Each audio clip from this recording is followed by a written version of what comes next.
साथियों, एक नया फरमान आया है कि कांवड़ यात्रा के रास्ते में जितने भी फल सब्जी बेचने वाली रेहड़ियां हैं, स्टॉल्स हैं या ढाबे रेस्टोरेंट्स हैं, ये खाने के ढाबे हैं, तमाम लोगों को अपना नाम बोर्ड पर लिखना होगा। इसके पीछे की मंशा बड़ी स्पष्ट है, आप समझ गए होंगे।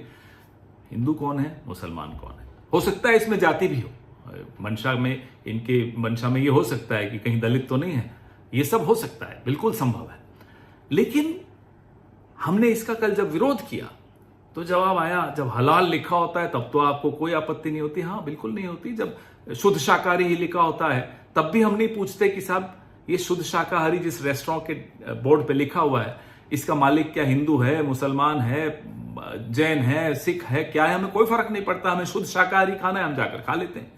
अब आप इंटरनेशनल एयरलाइंस में कहीं ट्रैवल करते हैं, कोशर फूड, तो ज्यूज को मालूम है, हमारे लिए कोशर फूड जिनको खाना है वो खा सकते हैं। वो पूछते तो नहीं है ना कि शेफ कौन है, जू है या क्रिश्चियन है या मुस्लिम है या हिंदू है, उनको कोई फर्क नहीं पड़ता। ठीक वैसे ही मैं शाकाहारी खाता हूं तो मेरे को ये नहीं पूछना उचित समझता कि बनाने वाला कौन है। ये करना जो ये कांवड़ यात्रा पे ये प्रपोज कर रहे हैं, इसके पीछे मंशा है इकोनॉमिक बॉयकॉट ऑफ मुस्लिम्स को नॉर्मलाइज करना, कैसे आर्थिक बहिष्कार का सामान्यकरण करना है मुसलमानों का। तो इस मंशा को तो हम कामयाब किसी के लिए नहीं होने देंगे, वो हिंदू के लिए करें हो, मुसलमानों के लिए करें हो, किसी के लिए भी करें, हम नहीं होने देंगे। अब मीट एक्सपोर्टर्स हैं बड़े बड़े 4-5 जो हैं, अल कबीर कौन है मालिक, सबरवाल। अरेबियन एक्सपोर्ट्स कौन है मालिक, कपूर। MKR फ्रोजन कौन है मालिक, मदन एबट। PML इंडस्ट्रीज मालिक कौन है, बिंद्रा साहब है। और एक होमवर्क भी दे दूं, अल दुआ, पता लगाइएगा कि जब ये अल दुआ नाम की बीफ एक्सपोर्टर कंपनी बनी थी तो इसके मालिक कौन थे। ये होमवर्क मैं संघ के विचारधारा वाले दोस्तों को दे रहा हूं। जिस तरह से अगर हिंदू मीट एक्सपोर्ट करता है तो रहती तो वो मीट ही है ना, या दाल चावल बन जाती है, वो मीट ही रहेगा। ठीक उसी तरह से अगर कोई अल्ताफ या रशीद आम अमरूद बेच रहा है तो आम अमरूद ही रहेंगे, वो गोश्त नहीं बन जाएंगे।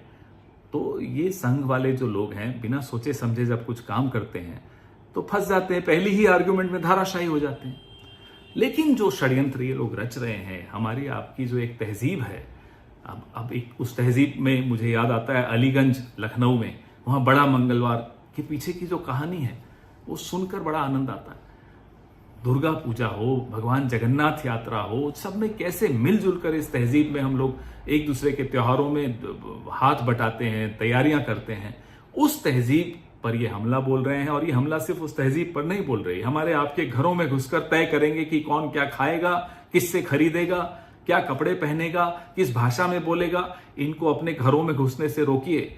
अगर इनको अपने घरों में घुसने से रोकना है तो इस विचारधारा को अपने मोहल्ले से दूर रखिए, अपनी जीवन से दूर रखिए, अपनी विधानसभाओं और लोकसभाओं से दूर रखिए, अपनी समाज से दूर रखिए। तभी हम अपने इस खूबसूरत हिंदुस्तान की तहजीब को बचा पाएंगे।